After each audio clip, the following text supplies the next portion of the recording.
વાસુનું હરણ કરી ગયા ત્યારે આપે બીજા એવા ને એવા વાસુ ઉત્પન્ન કરી અને ઇન્દ્રનું અભિમાન ઉતાર્યું, બ્રહ્માનું અભિમાન ઉતાર્યું. એવા સંકટ છે એમાં મારું કહું એ પણ પ્રસંગ આપણે જીવ માટે બહુ સમજવા લાયક છે કે બ્રહ્મા ઉપરથી જોવે છે. બધા એમ કહે છે કે ભાઈ વ્રજની અંદર કૃષ્ણ કનૈયો ભગવાન એવા ભગવાન છે જોવે છે બ્રહ્મા. બધા ગોવાળી એટલે ભરવાડ, બધા એક થાળીમાં એક ભાણે જમે છે એટલું. ત્યારે બ્રહ્મા જોવે, બ્રહ્માને એમ થયું આવા થોડા ભગવાન હોય ભરવાની સાથે જમે એક થાળીમાં. ત્યારે એને અભિમાન આવ્યું કે આ ભગવાન આવા ન હોય. ત્યારે વાસુને ગોવાળિયાના જેટલા ગાયોને વાસુ હતા બ્રહ્મા બધા આકાશમાં લઈ ગયો. ત્યારે ભગવાને પાસે એવા જ બીજા ઉત્પન્ન કર્યા. ત્યારે બ્રહ્માને એમ થયું ના કઈક છે ભગવાન તો ખરા જ. એનો ગર્વ ઉતરી ગયો બ્રહ્માનો અને પ્રભુ પાસે આવીને માફી માગે છે. પ્રભુ મારી માફી માંગવા આવ્યો છું, ક્ષમા કરો મને, મારી ભૂલ થઈ ગઈ. ભગવાને શું કીધું કે બ્રહ્મા તે મને કઈ દુઃખ દીધું હોત ને તો હું ક્ષમા કરત, પણ મારા ભક્તોને તે દુઃખ દીધું છે ને કોઈ દિવસ તને ક્ષમા નહીં આપું. ત્યારે બ્રહ્મા બીજા કોઈને પૂછે છે કે ભાઈ આ અપરાધમાંથી છૂટવા માટે શું કરું? પ્રભુ તો હવે કઈ મને હા પાડતા નથી. કોઈએ બતાવ્યું કે આ જે જૂઠણ છે ને ગોવાળિયાનું, એ જૂઠણની કણિકા તમારા મોઢામાં આવે ને તો તમારો ઉદ્ધાર થઈ જાય. તો એ કેમ આપે? બ્રહ્માએ વિચાર્યું બધા પ્રસાદ લઈ લઈ યમુનાજીમાં હાથ ધોવા જાય ખાંસા કરવા. ત્યારે એના હાથમાંથી કણિકા જહાર એટલે હું લઈ લઈશ. બ્રહ્મા માછલું થઈ અને યમુનાજીમાં 6 મહિના સુધી રહ્યા. ગોવાળિયાને ભગવાન ના પાડી કોઈ યમુનાજીમાં હાથ ખાંસા કરવા જતા નહીં. બ્રહ્માના હરણ કરી લીધું. બ્રહ્માનું મન પાછું પડી ગયું. ત્યારે એમ થયું કે ભાઈ બ્રહ્મા વિષ્ણુ મહેશ આપણે કહીશું ને પણ ભગવાન પાસે એનું કાંઈ નથી આવતું. એટલા માટે ગયું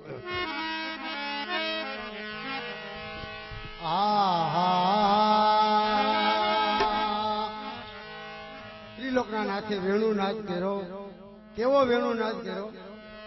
14 બ્રહ્માંડમાં વેણુનાથ થતા વ્રજ ભક્તો ગોપીજનો બધા ઘર કામ છોડી છોડી ચાલવા લાગ્યા. ત્યારે હું ગાયું એ વાલી વાલી વાલી કાના તારી વાલી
કથા બેઠી હતી. અમારા ઘરના સાંભળવા ગયા હતા. અમારા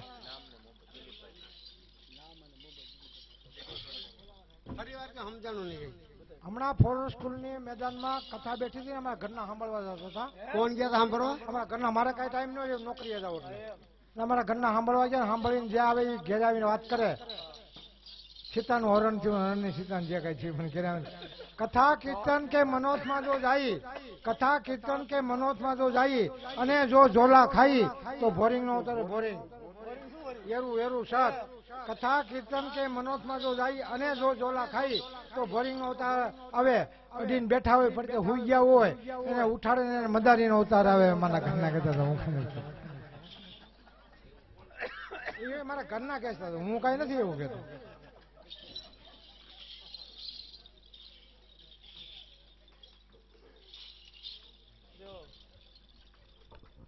ચિંતાથી ચતુરાઈ ઘટે ઘટે રૂપ ગુણ જ્ઞાન. ચિંતા બડી અભાગની ચિંતા સીતા સમાન. ઉપાધિમાં પાત્રો પડી ગયો છે. ચિંતાથી ચતુરાઈ ઘટે ઘટે રૂપ ગુણ જ્ઞાન. ચિંતા બડી અભાગની ચિંતા સીતા સમાન. સંસારમાં ખડકાય એની ઉપાધિ છે. વર લાડડા તારે કાને કારેલા. લાડડી સુરે જીતા જીતા લાડડી નો બાપ હોત જીતા પણ કારેલા હું કામ એની ઉપાધિ છે. દૂધિયા નહીં, રીંગણા નહીં, કારેલા. વર લાડડા તારે કાને કારેલા. લાડડી સુરે લાડડી નો બાપ હોત જીતા પણ કારેલા હું કામ. રીંગણા નહીં, દૂધિયા નહીં, બટર નહીં, કારેલા. એ તમને કઈ ખબર પડે એટલે ઉપાધિમાં ઉપાધિ થઈ છે. પણ એવું નથી કે આ ગૌઢા કઈ મૂર્ખ્યા નહોતા. શિયાળામાં લગ્ન કરતા, ઉનાળામાં લગ્ન કરવા મળ્યા. વૈશાખ મહિનાનો ધોમ ધક્યો, ધુબાંગ ધુબાંગ ધુબાંગ ઢોલ વાગતો હોય, બાવીના ખડકલા જોવા આવે ને ભાઈ પછી ઉસું જોઈ નો હોગે. ઓલા રેલા લે પરસેવાના રેલા કારેલા ઈ કારેલા ઓલા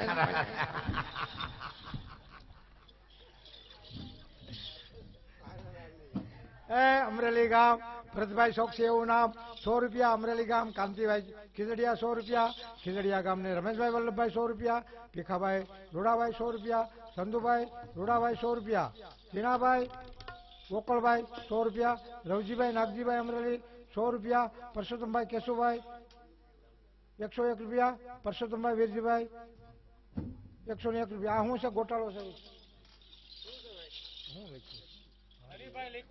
હરિભાઈ નથી. હરિયો ફેરે ગરિયો જાદરો ખેસે જાળી. કરમચીની મા પાસેથી રૂપિયા લીધા શાળી. બોલ શ્રી પુરુષોત્તમ લાલ.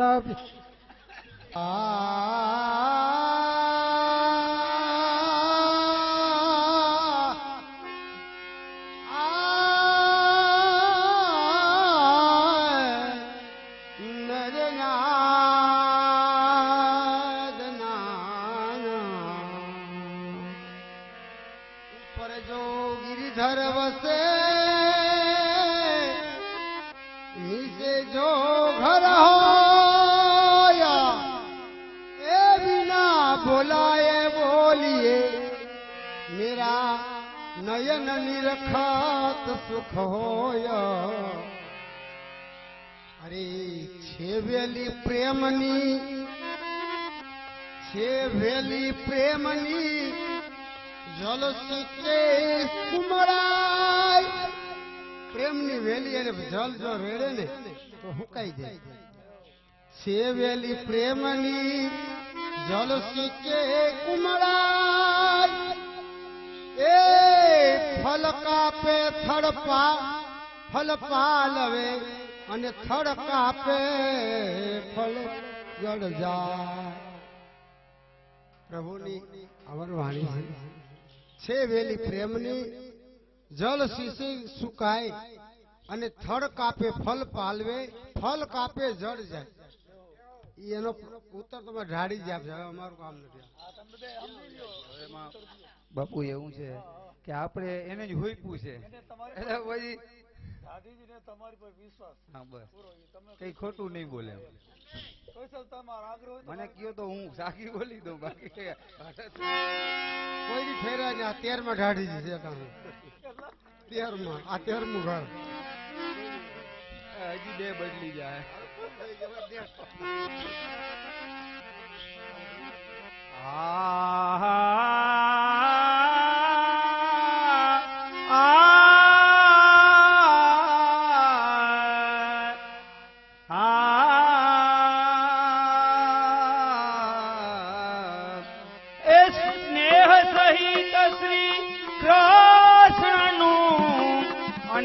કથા કીર્તન જ્યાં નિત્ય થાય એ કોટી તીર્થ આવીને ત્યાં વસે એ જેનું ભાગ્ય હોય છે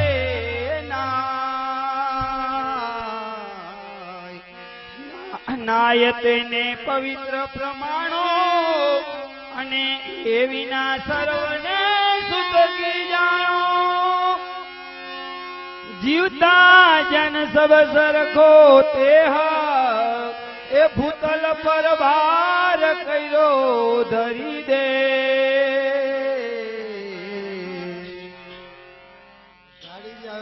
હવાર પડે થોડા ખીલા જેમ કમળ સૂર્ય ઉગે ને કમળ ખીલે એને એવું બહુ સરસ ગાયું સ્નેહ સહિત શ્રી કૃષ્ણનું કથા કીર્તન જહાં નિત્ય થાય કોટી તીર્થ ત્યાં આવી વસે જેના ભાગ્યમાં હોય તે નહીં ખરેખર આજે અહીંયા 68 તીર્થોનું સમાગમ થઈ રહ્યું છે કારણ કે જે અષ્ટસખાની વાણીનો ઉચ્ચાર થતો હોય તે 68 તીર્થોને આજે આવું જ પણ અહીંયા તો એની અંદર આપણે બધા જે વૈષ્ણવ છીએ બધા એને સ્નાન કરી રહ્યા છે કરણો દ્વારા સાંભળીને બીજા સર્વે સૂત કી જાણો જીવત સબ સરખા સહુતે ભૂતલે ભાર કર્યો ધરી દે જો જેને કામ આવી ગયું કોઈને નીંદર આવી ગઈ બધા ઘરે જતા રહ્યા ઘણા પ્રસાદ લઈને ઘણા બેઠા હતા પણ એ બધા વૈયા ગયા એને શું કીધું દયારામભાઈ સૂત કી જાણો બધા સૂત કી છે સદાયને માટે કારણ કે એને આ ભાગ્યમાં નથી ભાગ્ય બી ન કહત પઈએ સાખીમાં પણ ગાયું છે દ્રાક્ષ પક્કી જબ હોત હે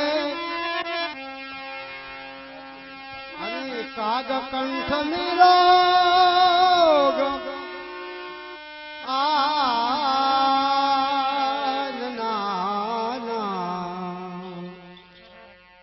એક દ્રાક્ષની લૂમ હતી બરાબર કાચી હતી કાગડાની નજરે આવી કાગડાના મુખમાં પાણી આવી ગયું લૂમનું ભક્ષણ કરવા માટે ત્યાં બેઠો લૂમ કાચી કેમ ખાવી લૂમને પાકવાની રાહ જોઈને ત્યાં ને ત્યાં લાલચે બેઠો રહ્યો ભૂખ્યો ને તરસ્યો ઘણા દિવસ બેઠો એવામાં 7-8 દિવસ થઈ ગયા અને લૂમને બરાબર પાકવાનો સમય પૂરો થયો પરિપક્કી બની ગઈ તેથી જ કાગડાના મુખમાં રોગ થયો એટલે ગાયું ભાગ્ય બી ન કહત ભઈએ કાગ કંઠ में રોગ એમ અમારે જે ભાઈ ઘરધણી કૌશિકભાઈ હર્ષદભાઈ ઘરધણી આજે ને લૂમ કેદુના પકવતા હતા દ્રાક્ષની તો આજ બરાબર પાકી ગઈ પણ અમુકને નીંદર આવી ગઈ કામ આવી ગઈ રોગ કહેવાય અને જેના ભાગ્યમાં હશે ને એ જ ખાયા ગયો અને નાની સભા છે ને એ જ બરોબર વીરલાના સભા ટોળા ન હોય વીરલા હંસ કહેવાય હંસની સભા નાની હોય કાગડાની સભા મોટી હોય એમ જોઈજો અને હંસનો ચારો સાચા મોતીનો હોય એ વિષ્ટા ઉપર ન જાય કાગડાની જેમ તો મોતી એટલે અષ્ટસખાના જે શબ્દ છે ને એ મોતી સમાન છે હીરા સમાન છે એ આપણે આ બધા હંસ ચારો સરસ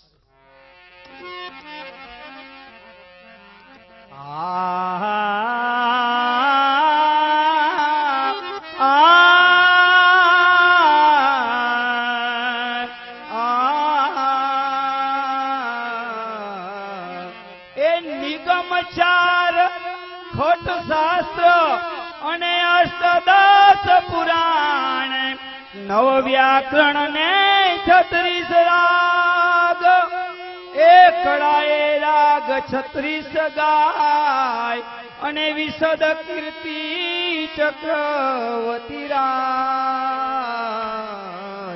પણ જો નથી ભક્તિ આનંદ કુમાર તો સર્વ ધૂળ મળ્યું ધિકાર ધિકાર ધિકાર શાસ્ત્ર ને 18 પુરાણ રાગ ને રાગણી આમાં તમને હોય પૂછે તમે એનો અર્થ કરી દો અમને તો બહુ નહીં આવડે સૂક્ષ્મ કે તો કહું નિગમ 4 નિગમ કેતા વેદ થાય નિગમ 4 ખટ શાસ્ત્ર એટલે 6 શાસ્ત્ર અષ્ટદશ પુરાણ એટલે 18 પુરાણ 9 વ્યાકરણ અને 36 રાગ ભલે કોઈને એવી કીર્તિ મળી ગઈ હોય 36 રાગ ગાવાની પણ જો ભક્તિ આ નંદનંદન ની જેને પ્રાપ્ત નથી થઈ એના આગળ રાગ રાગણી બધું ધૂળ બરોબર છે. એ રાણીજી ભક્તિ કેમ પ્રગટ થાય? એ તો તમે કયો.